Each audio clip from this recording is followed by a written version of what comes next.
नमस्कार। आज हम सूरदास के वियोग वर्णन के आगे के अंश पढ़ेंगे। उद्धव कृष्ण का संदेश लेकर गोकुल आए, जहाँ वो गोपियों को समझा रहे हैं कि तुम कृष्ण के प्रति मोह छोड़कर निर्गुण की उपासना करो, निर्गुण ब्रह्म के प्रति अपना ध्यान लगाओ। इससे जो तुम रात दिन रोती रहती हो और व्यथा में व्याकुल रहती हो, वो दुख दूर होगा। लेकिन गोपियाँ किसी भी तरह ये समझने को तैयार नहीं। वो कहती हैं कि हमारे आराध्य तो कृष्ण ही हैं, हम तो उन्हीं से एकनिष्ठ और अनन्य प्रेम करती हैं। हमारे लिए वही सब कुछ हैं, सर्वस्व हैं। हम किसी और की उपासना करने के बारे में तो सोच ही नहीं सकती। इसी क्रम में अगला पद है। गोपियाँ उद्धव से कहती हैं, बिन गोपाल बैरिन भई कुंजे। गोपाल के बिना ये कुंज, ये हरे भरे उद्यान भी हमारे बैरी हो गए हैं। जब कृष्ण हमारे साथ थे, संयोग की स्थिति थी, तो ये कुंज, ये उद्यान हमें राहत देते थे, हमें सुख पहुंचाते थे, शीतलता देते थे। लेकिन चूंकि अब कृष्ण मथुरा चले गए हैं, तो उनके अभाव में ये कुंज भी हमारे शत्रु बन गए हैं। गोपियाँ संयोग और वियोग की स्थिति की तुलना करते हुए कहती हैं, तब ये लता लगती अति शीतल, अब भई विषम ज्वाल की पुंजे। जब कृष्ण गोकुल में थे, तब ये लताएं अत्यधिक शीतल लगा करती थीं, लेकिन अब ये विषम अग्नि का समूह हो गई हैं, अब हमें जला रही हैं। वियोग की अग्नि में ये लता भी हमें जलाने वाली प्रतीत होती है। वृथा बहती जमुना, खग बोलत, वृथा कमल फूलें, अली गुंजे। चूँकि कृष्ण गोकुल में नहीं है, हमारे पास नहीं है, तो ऐसा लगता है कि ये यमुना नदी भी व्यर्थ बह रही है। पंछी बेकार बोलते हैं, कमल भी व्यर्थ ही फूल रहा है, कमल का खिलना भी निरर्थक है क्योंकि कृष्ण नहीं है, और भ्रमर भी व्यर्थ ही गुंजार कर रहा है। पवन पानी घनसार, संजीवनी दधि सुत, किरण भानु भई भुंजे। गर्मी में जो भी शीतलता देने वाली वस्तुएं हैं, जो भी राहत देने वाली वस्तुएं हैं, चाहे हवा हो, पानी हो, घनसार कपूर हो, संजीवनी हो, दधि सुत चंद्रमा हो, ये सब के सब कृष्ण के वियोग में हमें सूर्य की किरणों की तरह भून रहे हैं, सूर्य की किरणों की तरह जला रहे हैं। ए ऊधो कहियो माधव सो, विरह करद करी मारत लुंजे। हे उद्धव, तुम माधव से, कृष्ण से कहना कि उन्होंने विरह की छुरी से मारकर हमें लुंज कर दिया है, लंगड़ा कर दिया है। सूरदास प्रभु को मग जोवत, अखियाँ भई बरन ज्यों गुंजे। सूरदास आखिर में कहते हैं कि वो गोपियाँ उद्धव से कहती हैं कि प्रभु का रास्ता देखते हुए हमारी आँखें गुंजे जैसे वर्ण की हो गई हैं, सुर्ख लाल रंग की हो गई है, क्योंकि हम रात दिन कृष्ण का रास्ता देखती हैं, कृष्ण का पथ निहारती हैं, तो रात दिन उनका रास्ता देखने से हमारी आँखें गुंजे जैसे वर्ण की हो गई हैं। अगले पद में गोपियाँ उद्धव से कहती हैं, प्रीति करी काहू सुख न लहियो। प्रेम करके किसी ने भी सुख नहीं पाया, अर्थात जिसने भी प्रेम किया, प्रीति की, उन्हें व्यथा मिली, दुख मिला। तो गोपियाँ कहती है कि किसी ने भी आज तक प्रेम करके सुख नहीं पाया। वो उदाहरण देती हैं, प्रीति पतंग करी दीपक सो, आपे प्राण दहियो। पतंगे ने दीपक से प्रेम किया तो स्वयं अपने प्राणों को जला दिया। वो पतंगा दीपक की लौ की तरफ आकर्षित हुआ और भस्म हो गया, तो स्वयं उसने अपने प्राणों को जला दिया। अली सुत प्रीति करी जल सुत सो, संपत्ति हाथ गयो। अली सुत अर्थात भौरे ने जल सुत कमल से प्रेम किया, तो कमल ने वो संपत्ति अपने हाथ में ले ली। वो भौरा कमल में बंद हो गया और भौरे को अपने प्राण गंवाने पड़े। सारंग प्रीति करी जो नाद सो, सन्मुख बान सह्यो। सारंग हिरण ने नाद से, संगीत से प्रेम किया और उसका परिणाम ये हुआ कि उसे बाण झेलना पड़ा। सन्मुख बान सह्यो, और उस संगीत के प्रेम के चलते उसने बाण की व्यथा सही, अपने प्राण गंवाए।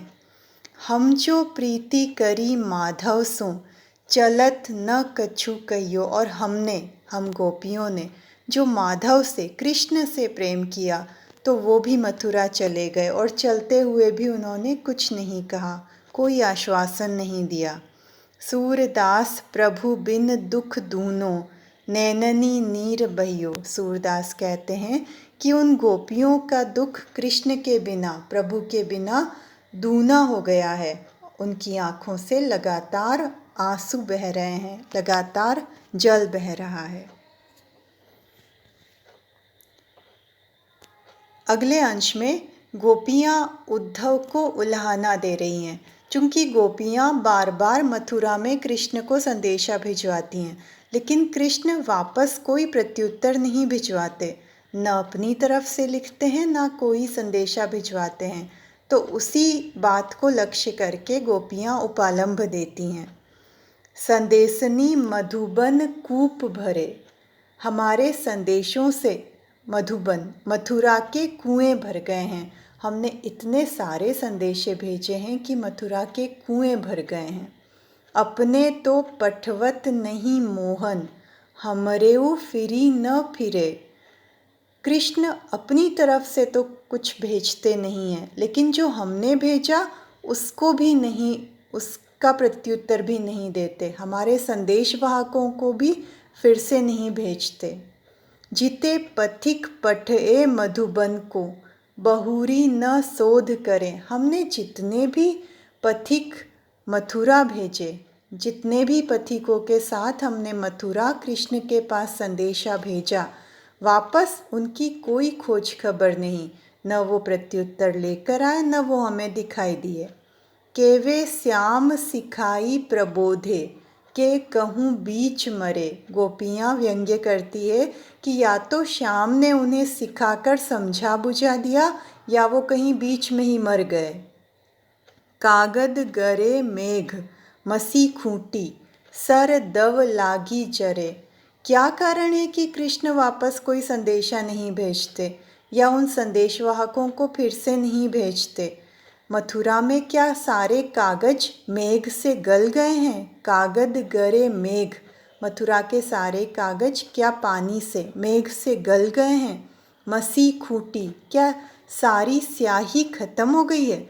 सर दव लागी जरे, और सारे सरकंडे जिनसे कलम बनती है वो सब दावाग्नि में जल गए हैं। सेवक सूर लिखन को आंधो, पलक कपाट अरे। अथवा जो उनके सेवक हैं, जो संदेशा लिखने वाले हैं, वो अंधे हो गए हैं। उन्होंने अपने पलक रूपी किवाड़ बंद कर दिए हैं। क्या कारण है कि कोई संदेशा कृष्ण हमारे पास भेजते ही नहीं? इस पद में गोपियों की सहज उपालंभ भावना व्यक्त होती है। जो सहज व्यंग्य है वो मुखर होता है। अगला पद है प्रीति करी दीन्ही गरे छुरी। इस अंश में भी गोपियाँ बार बार इसी भाव को व्यक्त कर रही हैं कि हमने प्रेम करके शायद कोई दोष कर दिया है। उसी का नतीजा है कि हमें इतनी व्यथा झेलनी पड़ रही है, इतना वियोग सहन करना पड़ रहा है। इसीलिए गोपियाँ बार बार उद्धव के समक्ष भी यही व्यक्त करती हैं। वो कहती हैं प्रीति करी दीन्ही गरे छुरी। हमने प्रेम करके अपने गले पर छुरी दे दी है, अपने गले पर छुरी रख दी है। जैसे बधिक चुगाई कपट कन, पाछे करत बुरी। जैसे बधिक, बहेलिया, कपट रूपी कणों को चुगाकर पीछे बुरी गति करता है। बहेलिया पंछियों को पकड़ने के लिए जाल बिछाता है और दाने डालता है।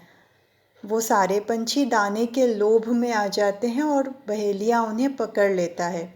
गोपियाँ वही उदाहरण देती है कि जैसे बहेलिया कपट रूपी कणों को चुगाकर पीछे उन पक्षियों की बुरी गति करता है।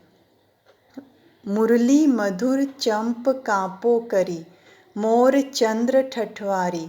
ठीक वैसे ही कृष्ण ने ठीक उसी वधिक की तरह, बहेलिए की तरह अपनी मधुर मुरली का चंप लगाया। जो पंछियों को पकड़ने वाला बांस है, वो उन्होंने अपनी मधुर मुरली को बनाया। कांपो करी मोर चंद्र ठठवारी, और फिर वो उस मोर चंद्र अपने मोर मुकुट की ओट में छिप गए। बंक बिलोकनी लागी लोभ बस, सकी न तन ही संहारी। और फिर वो तिरछे देखने लगे। उनका जो कटाक्ष था, उनकी जो तिर्यक दृष्टि थी, उसके लोभ के बस में हम अपने तन को संभाल नहीं पाई, हम अपने आप को संभाल नहीं सकी। तलप छाड़ी गए मधुबन को, बहुरी न कीन्ही सार। और ऐसी ही स्थिति में हमें अपने प्रेम के वशीभूत करके वो हमें तड़पता हुआ छोड़कर मधुबन को, मथुरा को चले गए, और वापस लौटकर कोई खबर भी नहीं ली, कोई खोज खबर, कोई सार नहीं ली। सूरदास वा कलप तरोवर, फिरी के लई न बैठी डार। सूरदास कहते हैं कि वो गोपियाँ बार बार उद्धव से कह रही हैं कि हम उस कल्प वृक्ष पर बैठने के बाद, कृष्ण के प्रेम में तल्लीन होने के बाद फिर किसी भी डाल पर नहीं बैठ पाई। जब हम कृष्ण रूपी कल्प वृक्ष पर बैठ गईं, तो फिर हम किसी और डाल पर कैसे बैठ पाती। हमारा प्रेम तो अनन्य है, एकनिष्ठ है, कृष्ण को समर्पित है। तो उन कल्प वृक्ष के प्रेम में तल्लीन होने के बाद, समर्पित होने के बाद किसी और डाल पर हम नहीं बैठ पाई, कहीं और मन लगाना हमारे लिए संभव नहीं हुआ। आगे की कक्षा में हम सूरदास के कुछ और पद पढ़ेंगे। धन्यवाद।